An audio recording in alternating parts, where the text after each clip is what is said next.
about this, the popular British children's show Peppa Pig has introduced its first same-sex couple, two lesbian polar bears, following years of calls for more LGBTQ characters on the show. Now, in an episode that aired on Tuesday on Channel 5 in the UK, Penny the polar bear tells the main character, Peppa Pig, that she has two mummies and then draws a picture of herself holding hands with them. One mummy goes make spaghetti and the other mummy is a doctor. Now, the cartoon show, which centers around a 4-year-old piglet and her family, has been translated into 40 languages and broadcast in over 180 countries and territories. Now, this has been called a global phenomenon, in fact, although it has also faced some criticism for reinforcing gender stereotypes by showcasing a nuclear family structure with a dad who works and a stay-at-home mum. Well, following the intense scrutiny and in some cases, utter confusion faced by parents on the best way to deal with content as such and questions that may follow from kids, joining me now on the show is child development expert OBIAGELI. Thank you so much for joining me live from our Abuja studio. I'm so glad we can finally have this conversation because earlier today I was having a conversation with a friend and she actually told me that her 6-year-old actually asked her a question about this. And, you know, she had a way of responding, but I can only, you're a parent, you have two beautiful boys. I can only imagine how, so let me start by asking, how quickly would a child assimilate information like this? Whether it's about the LGBTQ space, sex education, how would a child of that age, 4 years old and less, assimilate this kind of information?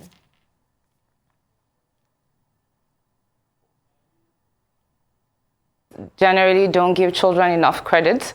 Children from as young as 12 months old already know their body parts. From as young as 3 years old, they understand body privacy and, family. They understand the family unit, they understand the home, the community. So these are things that we don't give children enough credit for. You may think that they don't understand these things, but they do. If you explain homosexuality to a 4-year-old, they would understand that, okay, someone else has two moms and someone else has a mom and a dad, especially in an environment where that is normalized. Not necessarily in an environment like Nigeria, a society like Nigeria, but there are 4-year-olds and 5-year-olds who live in communities where their friends have two moms or their friends have two dads. That's really interesting. So speaking about this conversation now, are there technicalities to the method of holding these conversations? I mean, for a parent who does not live in such environments like Nigeria, sorry to cut you short, but these things are on their screens. Just recently, Disney released Lightyear. It was shown in Nigerian theaters at the end of the day. And Nigeria is not a space where you have these things normalized. So if a kid does have these questions, and for a parent who lives in this space, is there a method to holding it?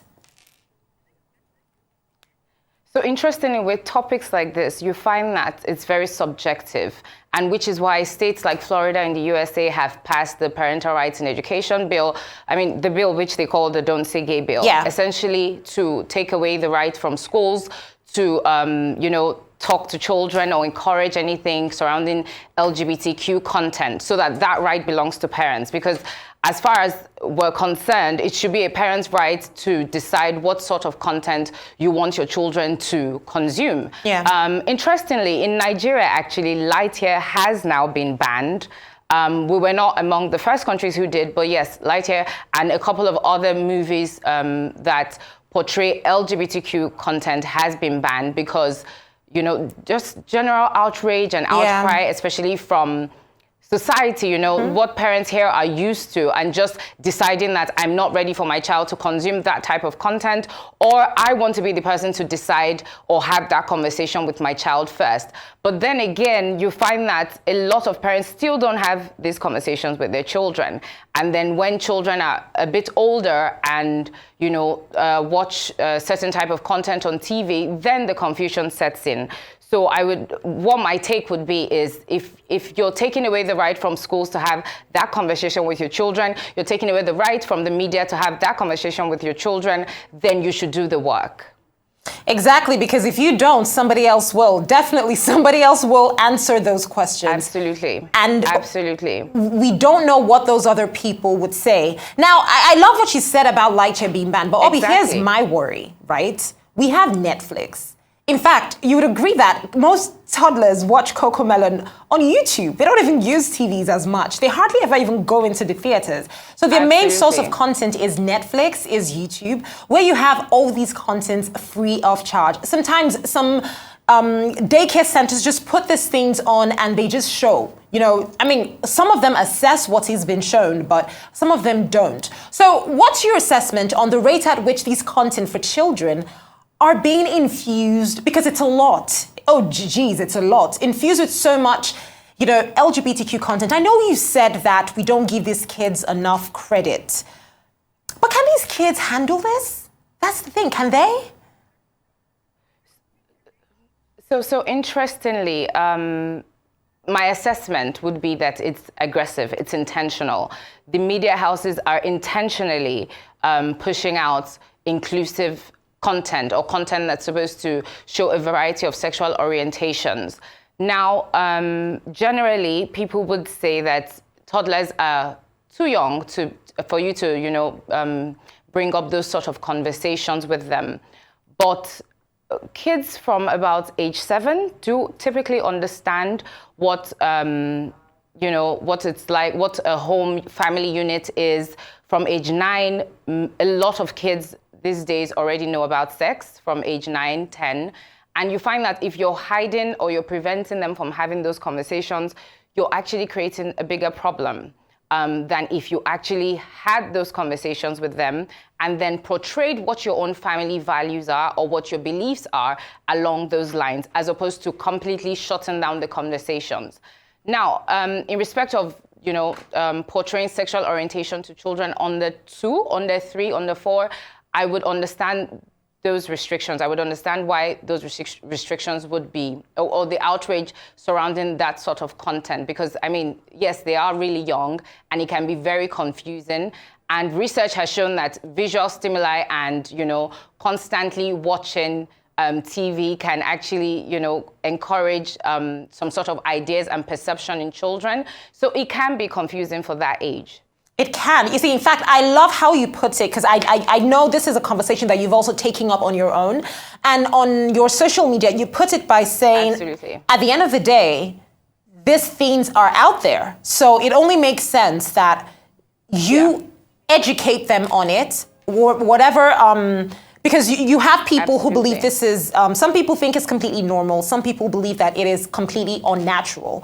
But whatever side of the divide you fall on, it's just necessary to have those conversations, which brings me to my next question as to whether or not parents need to begin discussing these issues with their children, specifically within our social space, which is Nigeria, Lagos, Abuja, you know, Enugu, wherever state you're from. You know, I'm just imagining a mom sitting down watching a Rice 360 now asking, how do I tell my kid, how do I have this conversation without opening up a door that I don't know what's behind, you know?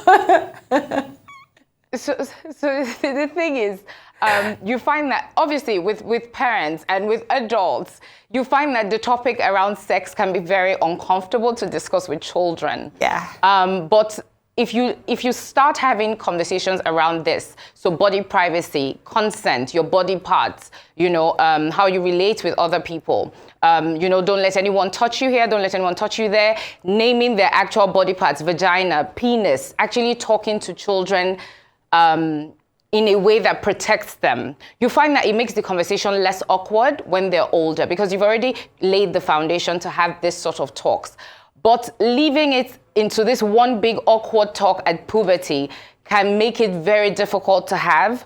By that age, you find that the child probably already has their own ideas around this sort of topics. They've discussed it with friends, they've watched things here and there. So I would say that the earlier the better. When it comes to sex education with children, the general consensus is the earlier the better. It may be difficult, but that's the best time to start the work. So from a younger age, talk to your children about their body parts, talk to them about body privacy, about consent, about body autonomy. They understand these things. They absolutely do. And there are actually child-friendly resources that you can check on the internet. You can buy from libraries, books on how to start early conversations with your children around sex education. The truth is, we can't rely on TV screens to raise our children and then grumble when the media houses decide what they want to put out there. If you're going to allow Peppa Pig babysit your child, then, I mean, what right do you have to grumble about what the media houses who are in business are deciding to put out there? Unfortunately, in Nigeria, sexual orientations, a variety of sexual orientations are not very popular. But outside the country, they are very popular. And the world is a global village now, where even if you're not living outside Nigeria, you're spending your summer holidays outside the country. The summer coaches, the teachers in the summer camps are going to be people of a variety of sexual orientations. You're going to send your children to boarding houses. You're going to send them on holidays. So the idea is, don't think you're in Nigeria means that your children are never going to see people with a variety of sexual orientations. It's not true. And it's very limiting. And it can only cause damage when they are, in fact, exposed to those things. Now, Obi, I don't think I could have said it better myself. I have to say a big thank you to you for really opening up this conversation, honestly, in the lightest way possible, because I have to be honest, I was quite worried myself as to how the direction of this conversation was going to go. But I think you've just said it well, and you've just hit the nail on the head. Thank you so much again, OBIAGELI Hakim, a child development expert, for joining me. Thank you, Kachi, for having me.